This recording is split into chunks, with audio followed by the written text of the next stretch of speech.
Hi class. So I probably won't be able to be with you today just because I'm feeling awful. Anyway, so I thought I'd just do a screencast for you and see if this would work out okay. So we are talking about literary criticism of formalism. So let's start this thing. Okay. So formalism began 1920, 1930s, beginning of modernism era. So we have the preceding issues that were happening before this. So previously, people were worried about the author's intent of the writing. They were worried about what psychologically was going on with the author and what biographically was going on. And they felt like all of this was inherent to the meaning of the poem or the story or whatever they're reading. So they felt like this is very important. Well, with with the formalist movement, they thought, no, we're just going to divorce the text completely from the author and all the historical background, everything. Well, the text functions on its own, it's autonomous, and we will only judge this text by what is evident within it. So, we did this already. All right.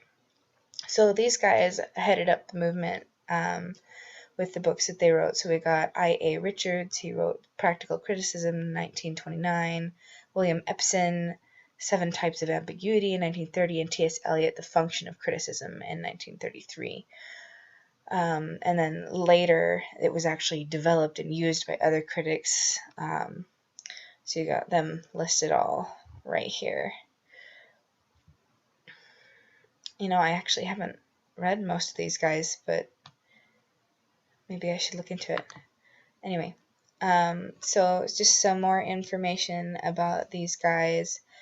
Generally, the people who were working on this, they were generally Southern and religious. They were conservative. They were advocates for the inherent value of literary works, particularly, as, art for art's sake. They're beautiful. Literature is important. And some of these theorists, some of the later people who've been talking about this criticism think that maybe it was moved by American isolationism. So instead, this happened after World War II, America kind of pulled out and was like, no, I don't want anything to do with the world anymore. And so you have these critics who are thinking, well, maybe having America kind of divorce itself from the rest of the world, maybe that's kind of also part of the movement of divorcing the text from all the historical background and all the biographical information on the author and everything like that. Which I thought was a kind of a neat thought. Alright, so basically, if you're going to go into formalism or you want to become a formalist, these are the kind of things that you would believe or function around as I don't know, as a formalist. So you would do close reading of the text. You would pay attention to what word choices are made, what those words mean, why the author would put those words in that order, the different kind of things like that.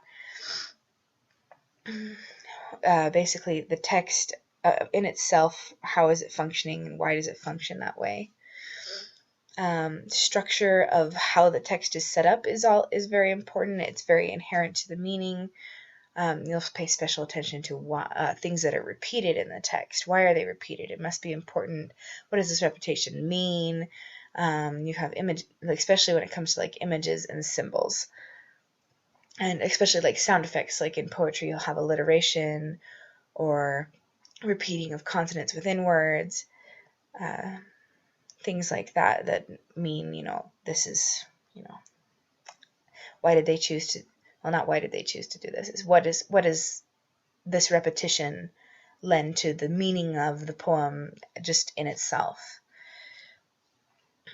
And they especially look into literary devices, metaphor, irony, symbolism, similes. Yeah, basically, what does the text itself mean? So these are some of the terms you'll see in studying formalism. So you've got like the intentional fallacy, which means, the meaning of the poem has everything to do with what the author meant to say, which the formalists are completely disagree with it. They believe it's a fallacy. They believe that the work of the author, once it's been out and published, is on its own and can be interpreted however it wants to be without the author interfering in any way. You have the affective fallacy, which means you confuse the meaning of the poem with how the poem makes you feel.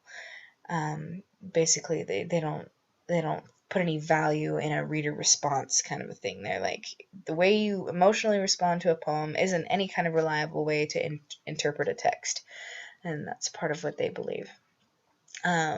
Heresy of paraphrase means that, assuming that interpreting a work just means making a detailed summary or paraphrase of what the work means, just saying, oh, the work is saying this, but by just saying what the work actually is already saying. It's just, bad writing all around. And then close reading, close analysis of the text without looking into the history, author, culture. Other ways they would define close reading is defining the words that you see within the text, focusing on symbols that would be inherent of itself in the text, things like that. So questions can kind of start you off if you were going to sit down and actually figure out how you were going to formally analyze a text. So you start by asking yourself, like, how does this work use imagery and to develop its own symbols? How are these parts of the work connected in themselves? You're basically like just working with the text itself, finding connections within itself to other things within itself. And it's actually really quite fascinating to see what turns up in these works, just looking at the work itself. Again, you're looking at literary, oh man, I don't even remember, but things like paradox, irony, ambiguity, you got tension, how are all these working to create meaning in the text? How are all these parts and collectively the whole creating aesthetic quality in the work? What makes this piece of work beautiful? What's working? What's weird? Why is that part weird? Is it important? Things like that.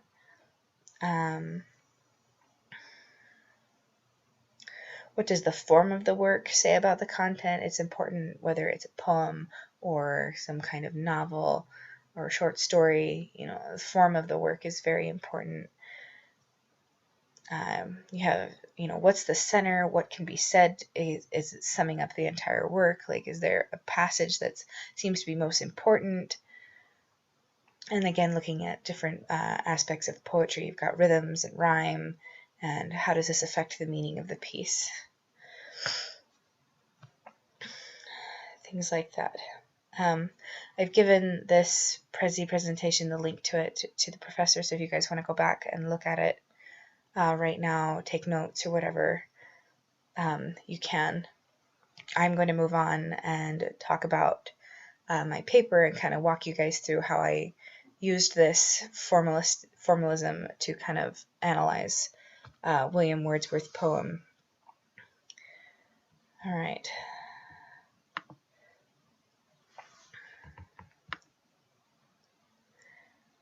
Okay, so this isn't like a complete paper. I thought it would be easier to present this to you guys if I presented it kind of in showing the evidence and then showing my analysis of it. So the paper will actually be, when I turn it in on Monday, it will be a paper. But so here's, we've got the title, Nature as God, a formalist approach to William Wordsworth lines composed a few miles above Tintern Abbey. This is the thesis. Through an examination of the vocabulary in the text, one can conclude that within the poem, nature becomes a symbol for God, God being defined as being or force which drives us to do better things and which we worship.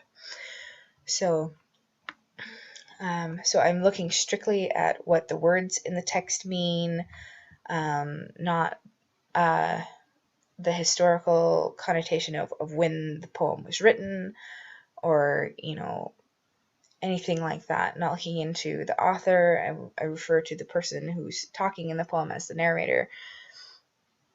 Things like that. So if we start, we've got the lines here, what I was reading here. So I don't know how we want to do this. So I present you the lines, and then I tell you why the lines matter. So we've got, you see, nature has the effect of lifting a man's spirits, causing him to feel uplifted. We got words in the lines that say things like that. The way he feels when he's done acts of kindness and love, requirement of a Christian religion. Thus we can make the connection that the nature which has been observing either brings to mind the religious feeling of satisfaction of the service of others, or he feels religiously connected with nature. So this is kind of a base connection. More lines here. We see in this passage several words which would be related to religion and God. Words like sublime, blessed, soul. These words are symbols and have connotations to them. So these meanings of these words are very important. Nature lightens a burden. It brings on a blessed mood. These are all very religious words. And we even have some kind of baptismal imagery here to further the point. We've got, we are laid to sleep in body and become a living soul.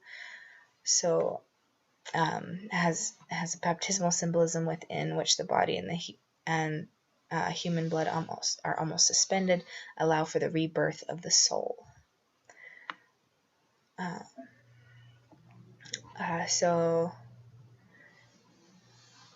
So we have the fretful stir, unprofitable, the fever of the world, hung upon the beatings of my heart, how often, Spirit, I have turned to thee.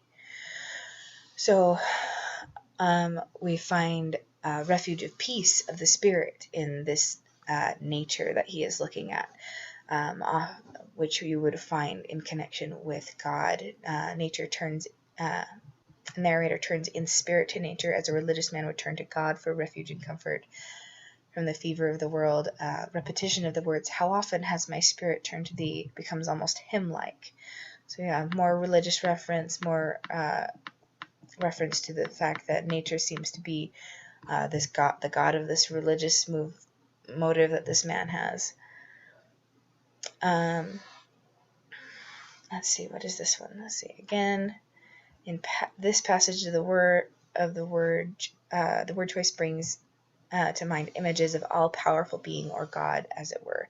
He feels a presence within nature. So he talks about over here, I have felt a presence that disturbs me with joy or elevates thoughts, a sense of sublime of something far more deeply interfused, whose dwelling is the light of setting suns, and the round ocean and the living air and the blue sky. So this being is obviously, or this presence is obviously, all-encompassing, omnipresent, as a God would be. Having a presence gives, personifies nature, makes it feel like it has, that it is a being, not necessarily just nature itself. This presence or being lives in light, which we associate with good or God, and it impels all thinking things. It has, a force to it. It has sublime control of whatever the narrator calls all thinking things, which seems to be the power of a god in a way. And then we see he prays to nature. He says, prayer I make, knowing that nature never did betray the heart that loved her. He prays for his sister to nature, in hopes that nature will be to her what it has been to him, in meaning. So you've got, he hopes that it will be uplifting to her and will have the same effect on her that it has on him. And he feels that nature will hear him because he is also a worshiper of nature. Said so in lines down here.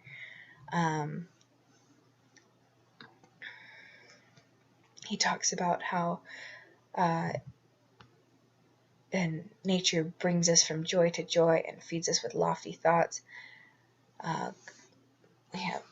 Godlike qualities of uplifting somebody, creating, invoking good, these kinds of things. And lastly, just a couple of smaller points. It says, he is a worshiper of nature. You would worship a god. You would worship, some kind of great being, and so nature becomes this being or this god that he worships. And then he talks about in the last line of the poem, this landscape of nature is pastoral. It's a direct use of religious terminology, meaning within the care of a pastor or religious leader. And so this landscape is in the care of nature. It's in the care of this God, this religious leader, religious affiliated being as such. Anyway, I've also sent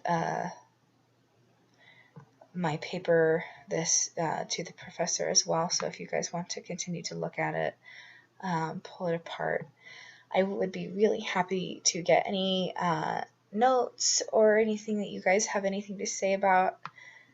I did put this together rather late at night, so please forgive any typos or anything. I hope that this screencast worked out okay. I'm sorry I couldn't be there